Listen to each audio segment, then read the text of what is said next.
আসসালামু আলাইকুম, welcome back to Mehrij mom kitchen. কেমন আছেন সবাই? আশা করি ভালো আছেন। আল্লাহর অশেষ রহমতে আমিও ভালো আছি। বন্ধুরা, ফিরে এলাম নতুন আরও একটি রেসিপি নিয়ে। আজ আপনাদের তৈরি করে দেখাবো ফুলকপির পাকোড়া রেসিপি। আশা করি রেসিপিটা আপনাদের ভালো লাগবে। তো বন্ধুরা, না টেনে পুরো ভিডিও জুড়ে সাথে থাকার অনুরোধ রইল। চলুন মূল প্রিপারেশনে যাওয়া যাক। ফুলকপির পাকোড়া তৈরি করার জন্য এখানে একটি ফুলকপি আগে থেকে কেটে খুব ভালোভাবে ধুয়ে পরিষ্কার করে নিয়েছি। এখন এই ফুলকপিগুলো লবণ পানিতে ভিজিয়ে রাখবো 10 মিনিটের জন্য। একটি মিক্সিং বলে নিয়েছি পর্যাপ্ত পরিমাণে পানি, দিয়ে দিচ্ছি 1 টেবিল চামচ লবণ। লবণটা পানির সাথে খুব ভালোভাবে মিশিয়ে নিয়ে এর সাথে দিয়ে দেবো ফুলকপিগুলো, যেগুলো আমি আগে থেকে কেটে ধুয়ে রেখেছিলাম। লবণ পানিতে ফুলকপি ভিজিয়ে রাখলে ফুলকপির ভিতরে যদি কোনো পোকামাকড় থাকে, সেক্ষেত্রে লবণ পানিতে ভিজিয়ে রাখার কারণে পোকাগুলো বের হয়ে আসবে। দেখুন, 10 মিনিটের জন্য লবণ পানিতে ভিজিয়ে রাখলাম। ফিরছি 10 মিনিট পর।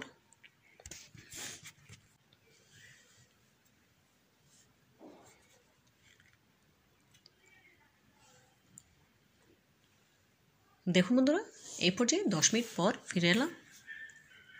এখন লবণ পানি থেকে ফুলকপিগুলো তুলে নেব।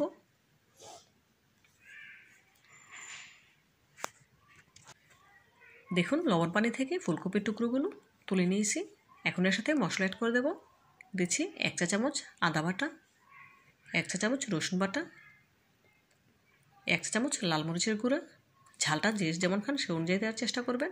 1 চা চামচ হলুদ গুঁড়া, 1/2 চা চামচ সাদা গোলমরিচের গুঁড়া, 1/2 চা চামচ লবণ। দেব 2 টেবিল চামচ টমেটো সস। এখন সবগুলো উপকরণ নেড়ে খুব ভালোভাবে মিশিয়ে নেব।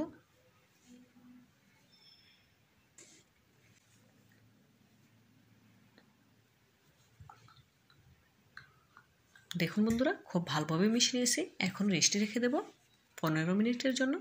ফিরছি 15 মিনিট পর।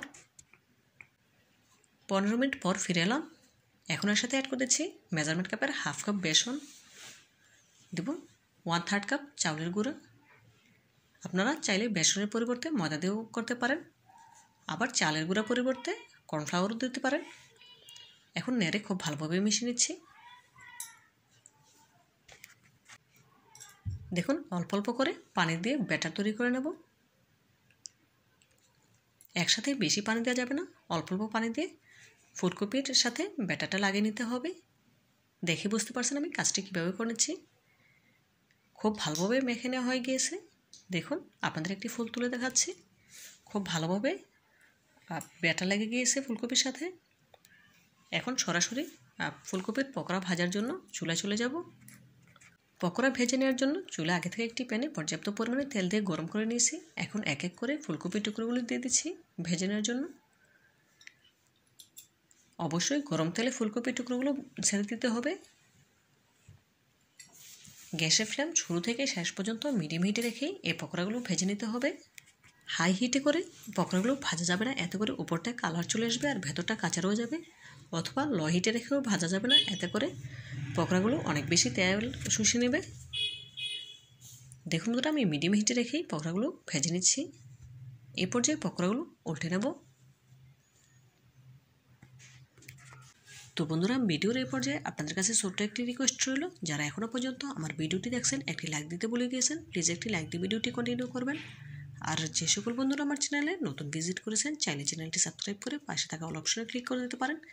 এতে করে আমি যখনই কোনো নতুন ভিডিও আপলোড করবো সবার আগে আপনার কাছে পৌঁছে যাবে। এই কাজটি যারা অলরেডি করে নিয়েছেন আপনাদেরকে জানি অসংখ্য ধন্যবাদ। দেখুন বন্ধুরা, পকোড়াগুলো আবার উল্টে নিচ্ছি। এভাবে করে কয়েকবার উল্টে পাল্টে গোল্ডেন ব্রাউন কালার করে পকোড়াগুলো ভেজে নিতে হবে। এতে করে পকোড়াগুলো অনেক বেশি মুচমুচে হবে। কয়েকবার উল্টে পাল্টে নেওয়ার পর এই পর্যায়ে পকোড়া কালারটা কিন্তু গোল্ডেন ব্রাউন কালার হয়ে গিয়েছে, দেখে বুঝতে পারছেন। এখন আমার পকোড়াগুলো ভাজা হয়ে গিয়েছে। এখন একটি স্ট্রেনারে তুলে তেলটা সেঁকে নিতে হবে। দেখুন বন্ধুরা, একটি স্ট্রেনারে তুলে নিচ্ছি তেলটা সেঁকে নেওয়ার জন্য। তেলটা সেঁকে নিয়ে এখন একটি কিচেন টিস্যুর উপর পকোড়াগুলো রেখে দেবো, এতে করে এক্সট্রা তেলটা টিস্যুতে রয়ে যাবে। দেখুন বন্ধুরা, একই প্রসেসে সবগুলো পকোড়া ভেজে নিচ্ছি।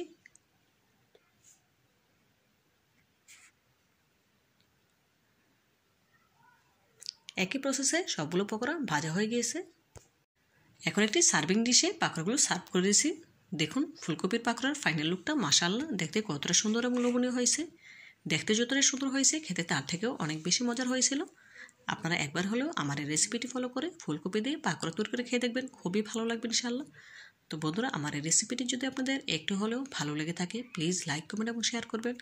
আর আমার চ্যানেলটি সাবস্ক্রাইব করে পাশে থাকা অল অপশনে ক্লিক করে দিতে একদম ভুলবেন না।